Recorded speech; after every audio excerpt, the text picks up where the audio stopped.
Onyx Books devices. They have had a lot of units come out over the past couple years. In 2018, they released 6 units. This year, they've released 1 and have 2 more coming already before it's even halfway through the year. There's so many screen sizes, there's so many types with different colors and shapes and sizes, note-taking and no note-taking. What's the difference?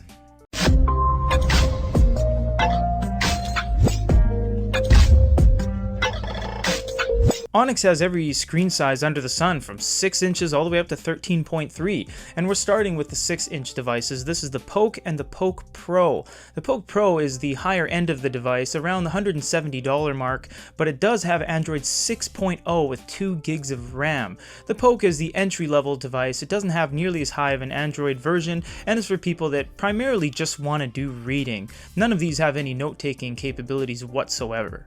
The Books Nova. The Nova featured a 7.8-inch screen, and it came around in the tail end of 2018. It featured 300 ppi, Wi-Fi, Bluetooth, 32 gigs storage, 2 gigs of RAM, and a quad-core processor, all with Android 6.0. This thing is a great middle ground device, and it hits just above the $200 mark for purchase. There aren't any note-taking capabilities on this one, but there will be this coming May 2019 when the Nova Pro finally gets released, but it is available for pre-order on goodyreader.com because we are Onyx's North American distributor. The 9.7-inch Onyx Books Note S. Now, this thing was really interesting because although it was the same shape and size as the Note, pound for pound, the bezels were way larger. So what they did was they added larger bezels, decreased the screen size, made it flush with a glass covering, and they offered a really bargain device. Now, with the $389 price tag, which is really good, you do get a little bit of a downgrade from the original Note. So it is running a quad-core processor, but it only has 1 gig of RAM and 16 gigs of storage and no SD card. This is for people that wanted all of the power of the Note and the note-taking device in not so much of a smaller form, but at a way less price tag, because it was close to $150 to $200 less than the regular Note. The Onyx Books Note 10.3. This thing came out early on in 2018, and this thing really kicked off a lot of other companies following their lead to make big screen note-taking devices. Not at the $1,000 price point that the Sony DPT-S1 did way back when, and then followed all the 13.3s. And this is also the most confusing category of Onyx, so pay attention.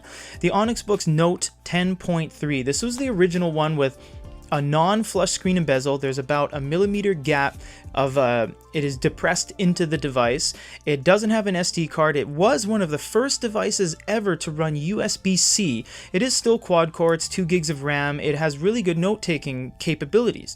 The thing is, a lot of people were reporting that their screens were getting dented. So what Onyx did is they released this, the Onyx Books Note Plus. It is pretty much the same thing, quad-core, 2 gigs of RAM, 10.3, but it had a glass screen.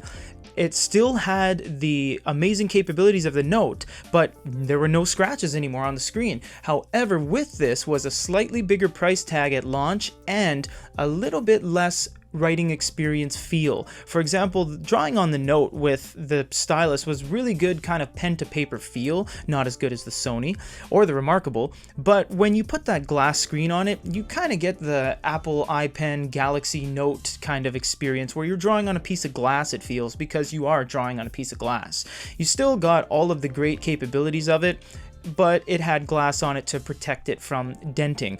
Then they went and made the Onyx Books Note Lite. This one was still a 10.3, but they got rid of all the note-taking capabilities and the Wacom layer altogether.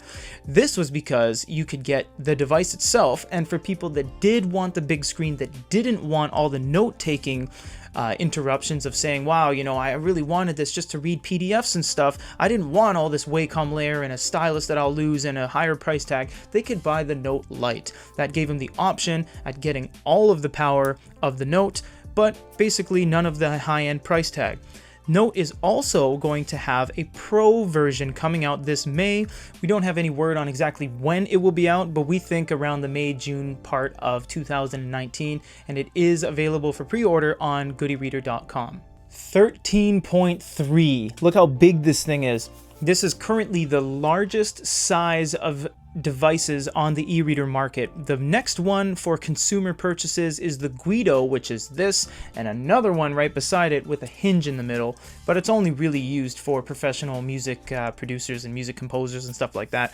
The Onyx Books 13.3 inch line started with the Max Carta, wasn't very good, had a lot of limitations, so they brought out the Max 2, which was really good, and that thing featured high spec, 2 gigs of RAM, the note-taking experience was next to none, and just most recently, they brought out the Max 2 Pro. The Onyx Books Max 2 Pro is the greatest note-taking e-reader we've ever used. It's a 13.3 inch, 207 ppi, but it does have a huge resolution at 2200 by 1650, it has capacitive touch, it has a Wacom layer, it has a quad-core processor, and it has 4 gigs of RAM versus the previous 2.